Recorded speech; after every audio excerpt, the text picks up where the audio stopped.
I use a tool called Logos to do my Bible study, and there's a really interesting tool inside of Logos called the Bible Books Explorer, and that's what we're looking at here. The Bible Books Explorer, you can see all of the books of the Bible in this view that we're looking at. For instance, here's Genesis, here's Joshua. If I scroll down a little bit, we'll go down to the New Testament books,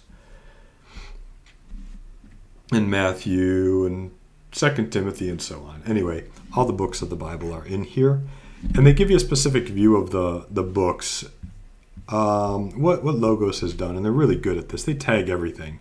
They create taxonomies, which are essentially just ways to categorize different kinds of things in the Bible. And what they've done in the case of the Bible Books Explorer, they've taken I'm going to show you here, a guy named Robert Longacre, who's a linguist. They've taken some of the taxonomy components that he's created and applied them to the Bible. And specifically, they're using these components of a taxonomy that categorizes passages as narrative, as procedural, think Levitical laws, behavioral. These would be commands that you got to do or not do, and then expository, which is kind of a description of how things are.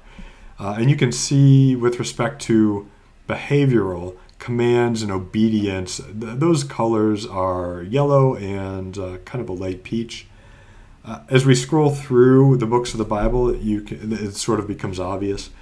Genesis is a big narrative blue about God's story, and you see that narrative following a bunch of the early Old Testament. Then you get into other places in the Old Testament. Then you get into the prophets here, and there you see a little bit more yellow and some peach. So the prophets are telling the Israelites, hey, you got to do these things, or hey, you're not doing these things, and that's why these problems are happening to you. If we continue to scroll into the New Testament, the same sorts of patterns are obvious. Matthew, Mark, Luke, John, and Acts are narrative retelling of Jesus and his place in the story. Then, to a much smaller extent, you've got the letters of Paul. I mean, they're letters. They're only a couple pages long. Those kinds of things. So the width of any one of these blocks describes how long the book is. Matthew is much bigger at 28 chapters and 18,000 words than something like Philemon at 1 chapter and 330-ish words. This gives us a view of the way the passages in these different books or letters are categorized. So with respect to, say, the hermeneutic of obedience, where you're looking at the Bible, your lens on the Bible is, what do I need to obey? Maybe in the New Testament, maybe a third of it would be those kinds of commands, probably more like a fourth, maybe even just 20%, because you've got so much narrative and so much expository, descriptive language across all the books, even in Paul's letters, that the reality is, on a percentage basis, maybe 20% of the New Testament is this yellow or peach color behavioral command you need to obey kind of language. So what happens, what I find a lot of times, is when somebody's coming to the scriptures with this hermeneutic of obedience, like, I need to obey it. I need to read it to obey it. And I got to make sure I obey it. Well, first of all, just obviously you can see by these graphs that you're kind of ignoring, 80% of the Bible when you do that. But then you wind up using, it doesn't really matter what scripture you use. The point of your message or your sermon tends to be, you're not good enough. You're not obeying. You're not doing. You're not following God's commands.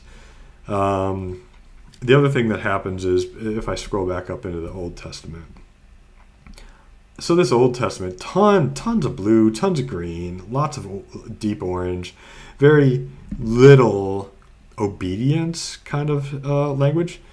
So the other thing I see or hear from people giving messages who come from this obedience hermeneutic is that they deprioritize the Old Testament because it's obvious. I mean, why would you put a priority on something when there just isn't very much command language going on there? The problem with that, okay, let's see if I can describe this well. If we go back to the New Testament, the problem with that is, let's say the book of Acts, even Acts chapter 2, very early description of what's going on in the church. And there's a couple of verses in Acts chapter 2. One in particular that says, they devoted themselves to the apostles' teaching, the fellowship, breaking of bread, and to prayer. And you'll hear some of the folks with this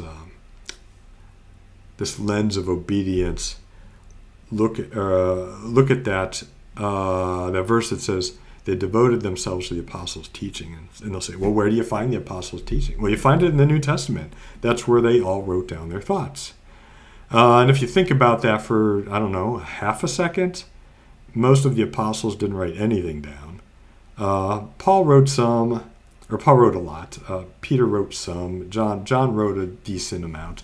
You don't get a whole lot other than that.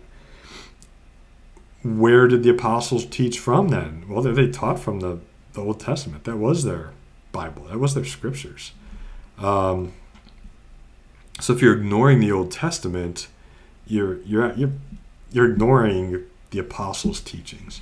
So the folks at Logos, they're really good at categorizing stuff, and they chop and slice up the data in so many different ways. If I go down the left side here and scroll down to something called church eras, I believe, biblical era.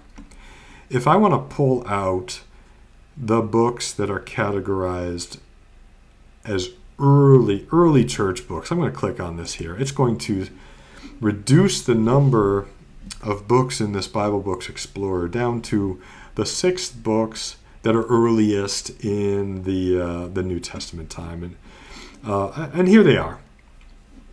And if we're looking for command language, whatever, you got yellow and peach, maybe you got 15% out of all of this. So these are Acts, Hebrews, James, 1 Peter, 2 Peter, and Jude. And again, that hermeneutic of obedience, you tend to deprioritize the Old Testament because there isn't a lot of command language there. If I take a very deliberate look at the intertextual relationships between just these 6 books of the early church and their references to the Old Testament, I see something like this.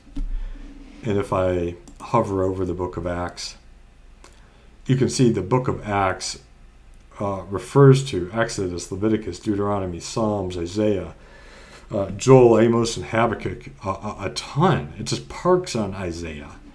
If I look at Hebrews, it's parking on Jeremiah and the Psalms, some of Isaiah, James, some of the Proverbs. If I look at 1 Peter, you've got Isaiah again, 2 Peter, some Proverbs. These books of the early church depend, their foundation is the Old Testament. And if you're looking to understand the New Testament, and you've deprioritized the Old Testament, you're not looking to it to try to understand what the New Testament writers are saying, you're going to miss the boat. Your point's just not going to be right. The New Testament is so dependent, and if I backed out on this, well, this is actually a better view. Not just the specific citations, but all the quotations, the allusions. If I then hover over Acts, you can see it hits most of the Old Testament. Hebrews hits most of the Old Testament. James hits most of the Old Testament. These writers were founded on Old Testament. They knew their stuff. if you're speaking and trying to tell people you got to obey the commands, that's the way you need to look at the Bible. Find the commands to obey. But you don't know your Old Testament that well. You don't know how these books all relate. You've totally missed the point. You're going to totally miss the boat. Anyway, I don't know. Hopefully I even made sense. Hopefully that's helpful.